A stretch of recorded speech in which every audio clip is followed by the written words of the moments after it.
اور آپ ان لوگوں کو اپنے سے دور نہ ہٹاؤ جو صبح و شام اپنے رب کو پکارتے ہیں، وہ اس کی رضا چاہتے ہیں۔ ان کے حساب میں سے آپ پر کچھ نہیں اور نہ ہی آپ کے حساب میں سے ان پر کچھ ہے کہ آپ ان کو اپنے سے دور ہٹا دیں، بس آپ ظالموں میں سے ہو جائیں گے۔ اور اسی طرح ہم نے انہیں ایک دوسرے سے آزمایا ہے تاکہ وہ کہیں کہ کیا یہی وہ لوگ ہیں جن پر ہمارے درمیان اللہ تعالیٰ نے احسان کیا ہے؟ کیا اللہ تعالیٰ شکر گزار بندوں کو زیادہ جاننے والا نہیں؟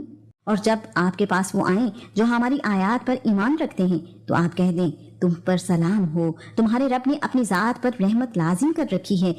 یقیناً وہ جو تم میں سے نادانی میں کوئی برائی کر بیٹھے پھر اس کے بعد توبہ کی اور اصلاح کر لی تو یقیناً وہ بے حد بخشنے والا نہایت رحم والا ہے۔ اور ہم اسی طرح آیات کو تفصیل سے بیان کرتے ہیں اور تاکہ مجرموں کا طریقہ خوب واضح ہو جائے۔ آپ کہہ دیں اللہ تعالیٰ کے سوا تم جنہیں پکارتے ہو مجھے ان کی عبادت سے بالکل روکا گیا ہے۔ آپ کہہ دیں میں تمہاری خواہشات کے پیچھے نہیں چلوں گا، اس وقت تو میں گمراہ ہو جاؤں گا اور ہدایت پانے والوں میں سے نہ ہوں گا۔ آپ کہتے ہیں میں اپنے رب کی طرف سے ایک واضح دلیل پر ہوں اور اس کو تم نے جھٹلا دیا ہے جس کی تم جلدی مچاتے ہو، وہ میرے پاس نہیں ہے۔ فیصلہ صرف اللہ تعالیٰ کا ہے، وہی حق بیان کرتا ہے اور وہ فیصلہ کرنے والوں میں سے بہترین ہے۔ آپ کہتے ہیں یقیناً اگر میرے پاس وہ ہوتا جس کی تم جلدی کر رہے ہو تو میرے اور تمہارے درمیان معاملے کا فیصلہ کر دیا جاتا، اور اللہ تعالیٰ ظالموں کو زیادہ جاننے والا ہے۔ اور غیب کی کنجیاں اسی کے پاس ہیں، اس کے سوا انہیں کوئی نہیں جانتا، اور وہ خشکی اور سمندر کی ہر چیز کو جانتا ہے، اور کوئی پتا نہیں گرتا مگر وہ اسے بھی جانتا ہے، اور زمین کی تاریکیوں میں کوئی دانہ نہیں گرتا، اور نہ کوئی تر چیز اور نہ کوئی خشک چیز مگر سب کھلی کتاب میں ہے۔ اور وہی ہے جو تمہیں رات کو وفات دیتا ہے اور جو کچھ تم دن میں کرتے ہو اس کو وہ جانتا ہے، پھر وہ اس دن میں تمہیں اٹھا دیتا ہے تاکہ مقررہ مدت پوری کی جائے، پھر اس کی طرف تمہاری واپسی ہے، پھر وہ تمہیں اس کی خبر کر دے گا جو تم عمل کیا کرتے تھے۔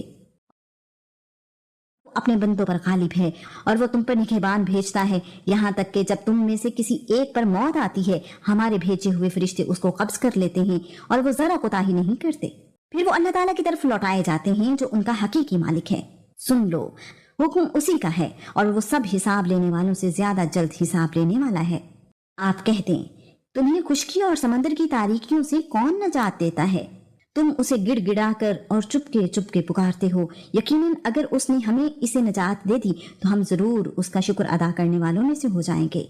آپ کہتے ہیں اس سے اور ہر تکلیف سے اللہ تعالیٰ ہی تمہیں نجات دیتا ہے، پھر بھی تم شرک ہی کرتے ہو۔ آپ کہہ دیں وہ اس پر بھی قادر ہے کہ تم پر تمہارے اوپر سے یا تمہارے پاؤں کے نیچے سے کوئی عذاب بھیج دے یا تمہیں گروہوں میں ملا دے اور تم میں سے بعض کو بعض کی لڑائی کا مزہ چکھا دے۔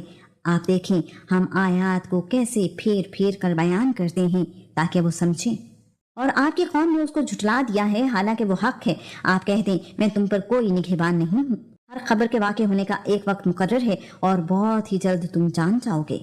اور جب آپ ان کو دیکھیں کہ ہماری آیتوں پر فضول بحث کرتے ہیں تو آپ ان سے منہ موڑ جائیں یہاں تک کہ وہ اس کے علاوہ کسی اور بات میں مشغول ہو جائیں، اور اگر آپ کو شیطان بھلا دے تو یاد آنے کے بعد ایسے ظالم لوگوں کے ساتھ مت بیٹھیں۔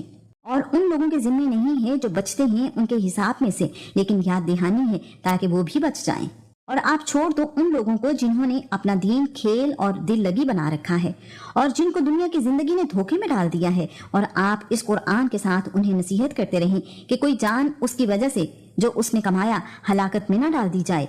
اللہ تعالیٰ کے سوا اس کے لیے کوئی دوست اور سفارشی نہ ہوگا، اور اگر وہ فدیہ دے ہر فدیہ تو بھی اس سے نہیں لیا جائے گا۔